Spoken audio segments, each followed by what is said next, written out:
Les larmes de Yelna. Dans les vastes plaines Massa, là où les tambours résonnent comme l'écho des ancêtres, vivait une jeune fille nommée Yelna. Elle avait 17 ans. Belle comme l'aube qui éclaire les herbes hautes, douce comme la brise qui caresse le fleuve. Elle était la fille du chef du clan, l'orgueil et l'espoir de tout un peuple. Mais le destin de Yelna n'était pas libre. Depuis l'enfance, elle avait été promise à Mabo, un riche éleveur dont l'union devait renforcer l'alliance entre deux familles puissantes. Pour le clan, son avenir était tracé comme les sillons laissés par la charrue. Mais dans le cœur de Yelna brûlait un feu qu'aucune promesse ne pouvait éteindre.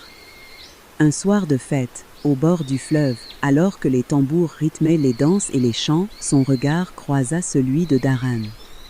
Daran n'était ni riche ni puissant. Il était pêcheur, simple et courageux. Ses mains portaient les marques du travail, mais ses yeux brillaient d'une vérité rare. Ce fut un instant suspendu, le monde sembla s'arrêter. Dès lors, chaque nuit, Yelna et Daran se retrouvaient en secret sous l'arbre sacré. Là, ils échangeaient des promesses murmurées, des rires furtifs, des rêves d'un avenir différent. Leur amour grandissait, pur et ardent, mais fragile comme une flamme dans le vent. Hélas, dans un village, les secrets ne durent jamais. Les rumeurs arrivèrent aux oreilles du chef, père de Yelna. Furieux, il convoqua le conseil des anciens. Les hommes du clan parlèrent d'honneur, de sang, de lignage. Ils répétèrent « Le mariage n'est pas une affaire de cœur, mais d'alliance ». Alors, pour la première fois, Yelna osa s'opposer. « Mon cœur ne bat pas pour Mabo, il bat pour Daran ». Le silence fut lourd comme une pierre. Son père, humilié, leva la voix. « Plutôt te voir morte que de voir notre clan trahi. » Les jours suivants, Mabo, fou de jalousie, promit une dot encore plus grande pour s'assurer la main de Yelna.